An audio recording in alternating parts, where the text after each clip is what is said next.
Segundo bloque de 30 Online y nos metemos en el momento climático, en esta gran duda existencial que tenemos todos, ¿no? Porque los climatólogos de nuevo pasan a ser, viste, como los Las economistas, estrellas, los gurúes. las estrellas. Son los tipos que en realidad nos van marcando la cancha hacia adelante. Problemas de costo, problemas de mercados internacionales, impuestos que no podemos pagar, inflación, etcétera. Entonces lo único que nos queda es esa externalidad que es el clima. Bueno, la tenemos a Estela Maris Carballo para que o nos alegre o nos prepare, digamos así, para lo que viene. Estela, un gusto tenerte como siempre acá, firme en nuestro programa. No, para mí también es un gusto estar acá con todos ustedes. Arrancamos con el famoso niño. ¿Querés que veamos el Pacífico? Vos que lo tenés siempre bien medido, qué es lo que pasa con los océanos y todo, y el Atlántico. Bueno, este niño ya tan popular, siempre decimos nosotros que se desarrollan de julio a junio, pero en realidad comenzó su proceso de calentamiento muy temprano, allá por abril. Por eso es que en julio, donde debería haber comenzado el proceso, ya estaba en casi 2 grados de temperatura por arriba de lo normal. Claro. Y las lluvias llegaron las primeras en agosto, digamos, las lluvias claro, fuertes. En la última semana de julio ya se presentaron lluvias importantes que continuaron en agosto. Podemos ver la placa en que esto había sido pronosticado de alguna manera por los centros internacionales, y ven ustedes esa subida que hace a partir de abril, llegando ya a una categoría muy importante, como decíamos recién, de casi 2 grados por arriba de lo normal, precisamente en julio. Digamos, lo que se había pronosticado se cumplió perfectamente. También se está dando lo que los centros pronosticaron, digamos, como un detenimiento en ese calentamiento durante septiembre, que es esta Tenemos que seguir, a ver, para que la gente lo entienda, tenemos que seguir la línea azul, la digamos, línea azul, ¿no? La del medio. Exacto. Y bueno, y ahí se produjo... Es como que se frena, se frenó un tranquiliza. poquito, y eso nos permitió de alguna manera tener esta recuperación, pero a partir de octubre, como vemos también, empieza otra etapa digamos, en que el calentamiento se va a ir haciendo más intenso. Sí. Si vemos... Cuando vos, decís calentamiento, decís lluvias. Claro, cuando digo calentamiento, menos. digo frentes que nosotros siempre decimos que la lluvia es una combinación de la humedad que nos entra del Atlántico y los frentes que nos entran del Pacífico. Cuando nosotros estamos en un proceso inverso, bueno, justamente tenemos menos situaciones que dan la probabilidad de lluvia. A veces tenemos una probabilidad por mes. Cuando hay un niño, lo que aumenta es la probabilidad, es decir, la frecuencia. Okay. Podemos tener una lluvia por semana, o como tuvimos la primera semana de agosto, capaz que 5, 6 o 7 u 8 días con lluvia continua. Entonces, eso es un poco el riesgo que tiene este tipo de situación. Bueno, en esta placa ya ven ese valor que ya hemos conseguido en este mes, que es 2.1, en el cual se ha mantenido prácticamente durante todo el mes. Si ven también en el Atlántico, ven que también hay anomalías cálidas, lo cual también favorece un aumento del ingreso de humedad desde este océano. Y es por eso que las lluvias se han hecho convectivas y de alto volumen. La próxima... podemos ver esa lluvia de julio, que estuvo fundamentalmente radicada en lo que es cuenca alta, media y baja del Salado. Entonces acompañó con lluvias intensas todo el proceso de inundación, y obviamente una cuenca baja que ya estaba con lluvias importantes propias, después tuvo que recibir todo digamos, el agua que venía de la cuenca media y alta. La próxima, bueno, esto volvemos, claramente se ve, agosto tuvo lluvias por arriba de lo normal prácticamente en todas las regiones, pero si vemos el eje de la cuenca del Salado, vemos que es un eje que recibió las mayores lluvias. Entonces, pero también hay toda una lengua muy fuerte, ¿no? Arriba, digamos, que va desde la cordillera hasta Uruguay mismo. Eso ustedes... digamos, este mapa expresa por arriba de los valores normales. Entonces, a veces en el NOAA, como los valores normales para este mes en especial son bajos, eso no está expresando... Prensa amarilla esto, digamos. Claro, es decir, no expresa volumen, sino, pero en la cuenca, digamos, al este, donde sí ya los valores pueden ser más importantes, esto es expresión. De hecho, llovieron en muchos puntos hasta 300 milímetros en una semana, que se sumaron a los de la semana anterior y a los de los meses anteriores, sobre todo aquí, donde vemos todo eso negro que va siguiendo todo el eje de los ríos. Sí. Bueno, tenemos lagunas completamente colmatadas, tenemos bajos intermedanosos colmatados, todos sectores deprimidos colmatados y todo el eje del río totalmente desbordado, como así también todos los canales, ¿no? Porque ahí se ve prácticamente todo el diseño de canales, Canal 9, Canal 11, todos los canales que dominan sobre la cuenca del Salado Inferior, estaban completamente también desbordados. Y un agregado más, como las lluvias fueron importantes en el eje norte del Salado, es decir, en Salto, Areco, toda la cuenca que va hacia el río Luján, etcétera, también se ve el desborde de los ríos, como así también en el sur de Santa Fe y el este de Córdoba.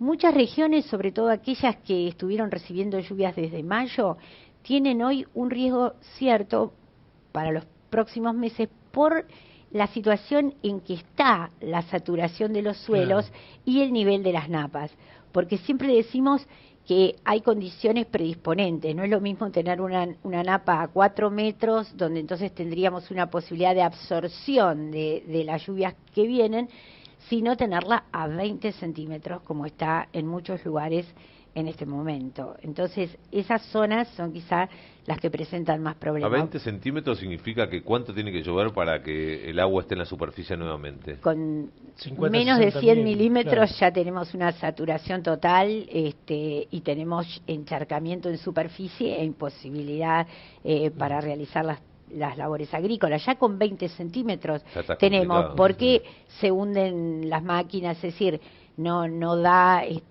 la posibilidad de una estructura como para poder hacer las labores. Y lo que vos básicamente nos decís es que nos preparemos para octubre. Claro, bueno, ahí vemos, por ejemplo, prácticamente fines de agosto y todavía la condición en que estaba el río Salado. Esto es a la altura de General Belgrano. Realmente la cantidad de agua que hay y el desborde pleno del río. Lo verde es agua acá, digamos. Ah, claro, exactamente. Y una de las cosas importantes en todas estas zonas donde se había sembrado el trigo, si bien la superficie de trigo era menor que el año pasado, tenemos a su vez lotes que se ven encharcados, ¿no? Es decir, hubo daño por encharcamiento.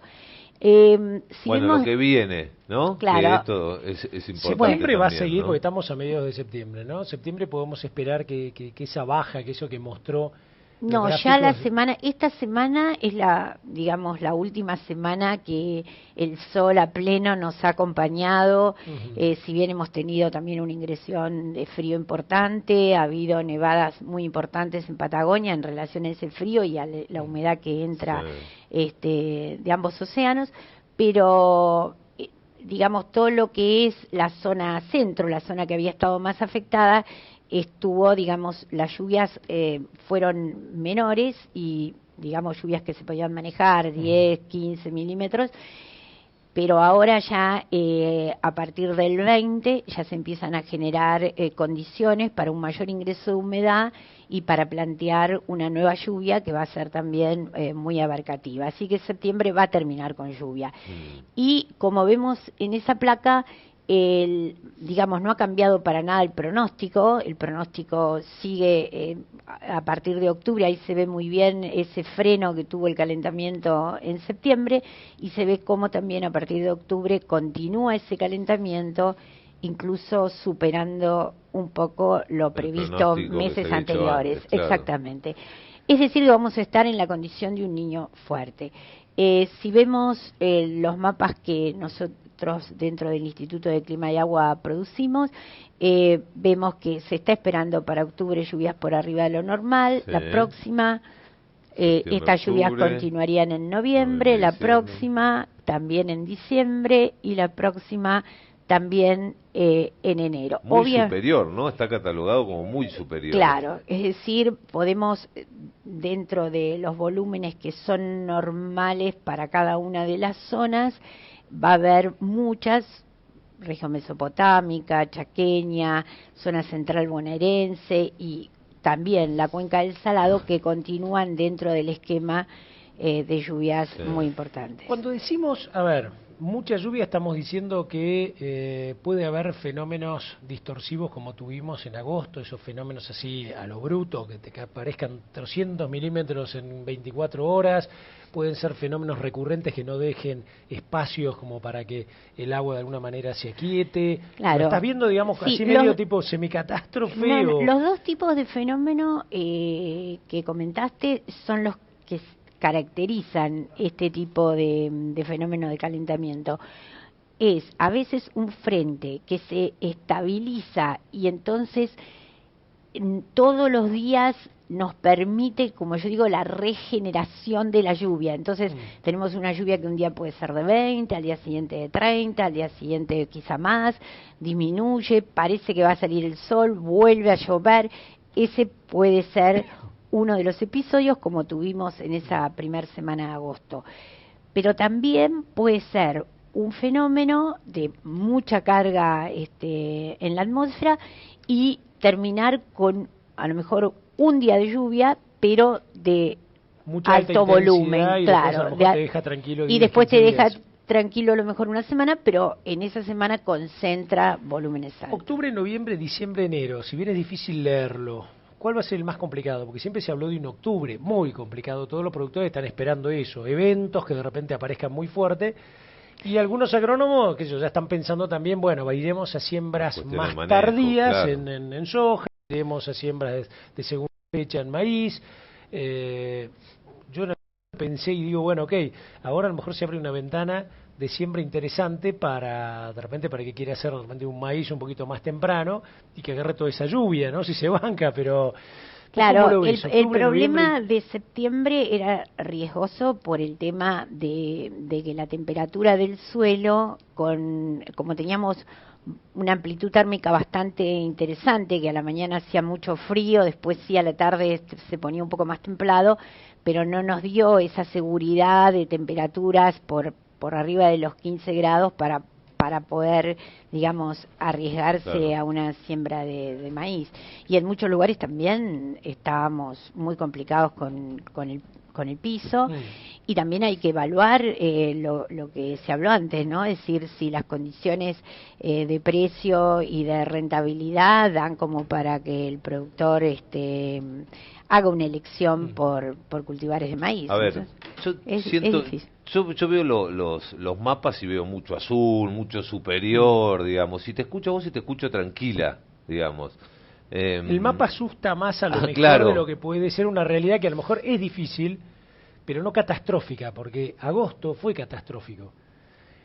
Muchos de los que son agrónomos apasionados por la climatología dicen siempre que hubo un niño bueno, hubo muy altos rendimientos. Sí, claro, las cosechas récord llegaron bueno, también depende, claro, de cómo venga el niño y cómo sea de turno, ¿no? Porque, ¿no? Hay un tema. Nosotros el año pasado, cuando yo estuve acá, dije, hoy vamos a tener un niño débil, pero que nadie se tenía que asustar porque, dadas las características que presentaba el fenómeno y ya la experiencia que tenemos, siempre ese tipo de años termina con cosecha récord, como terminó. Sí. ¿Por qué? Porque las lluvias están garantidas para los cultivos de verano, porque siempre las lluvias, si bien pueden acumular volúmenes importantes en corto tiempo, como también pasó en varios momentos entrando a la siembra del año pasado, siempre hay ventanas que nos permiten recuperar el piso, sembrar, cosechar. Entonces es como que son fenómenos que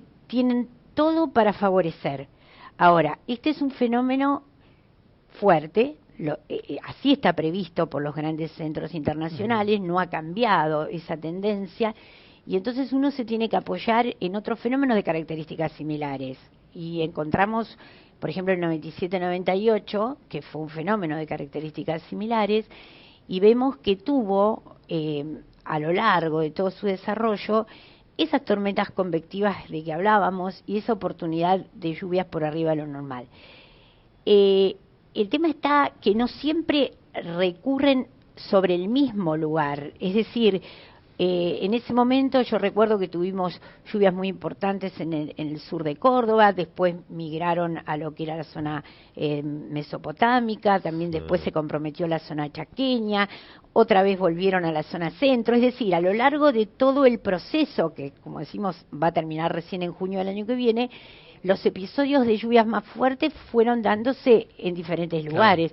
De hecho, por ejemplo, en esa lluvia de agosto, tuvimos la primera semana las lluvias concentradísimas en el eje de la cuenca del Salado, hacia el norte y hacia el sur. Sí. Pero luego, a las semanas siguientes, el eje migró a, digamos, Corrientes, y también tuvimos 300 milímetros, que si se hubieran acumulado de vuelta sobre el eje del Salado hubiera sido realmente catastrófico. Pero al migrar a otra zona, bueno, allí que venían de una seca, recuperaron, digamos, volúmenes necesarios para las presas de arroz, etcétera, y entonces quizá no fue, no tuvo esos 300 milímetros ningún dramatismo porque venían de una situación diferente. Entonces, hoy, obviamente que los que tienen más riesgos son los que esta situación que ya han vivido los ha dejado muy comprometidos, con napas altas, ríos muy cargados, cauces que todavía no han recuperado su nivel, etcétera. Muchísimas gracias, Estela Maris. Viste No, que te favor. saludé con un suspiro, fue como que... Usted Estoy se tratando queda de tranquilo. digerirlo. Mucha agua la que creo que viene, vamos a tener mucha que agua. seguir estudiándolo fuerte. Me preocupa esto de que la ventana que teníamos de paz, que yo pensé que podía ser todo septiembre, vuelva a arrancar molestando a partir del 20, y ver que no frena ni siquiera en enero, que es un mes característico porque siempre es un mes más bien seco, es un mes donde uno tiene que hacer coincidir floraciones y todo para Sí, tratar de bueno, escaparle, ¿no? siempre cuando vemos la lluvia en enero, yo siempre digo que es el mes que siempre tiene menos eventos. Es decir, uno puede ver el final de la sumatoria como más alto que un enero normal, pero eso no quiere decir Que sea un mes con grandes que vaya a sobresaltos. tener, claro, mucha concentración o frecuencia. Claro. Quizá en 2 eventos puedas acumular esa lluvia. Es Sí, decir, sí. que no, siempre es el mes que nos da una mayor ventana entre lluvia y lluvia, y a veces también esto sucede en febrero. Bueno, gracias. Pasó Estela Maris Carballo, investigadora del INTA Castelar. Impecable como siempre, con muchísima información, mucho dato, muchas cosas para que incluso, son de esas notas que yo digo, viralícela, porque es Sí, bueno claro. avisarle a sus vecinos, Sí, grupos sí. CREA, grupos de amigos, etcétera, para que todo el mundo tenga esta alerta que justamente ocurre a mediados de septiembre para ver un poco y adelantar lo que viene. Para adelantar también lo que viene, para ver entonces el momento impositivo, qué cosas tenemos que tratar de cuidarnos en un año difícil, como siempre, un amigo, Santiago Sáenz Valiente, en este tercer bloque que empieza exactamente en 1 minuto y medio, acá en 30 Online.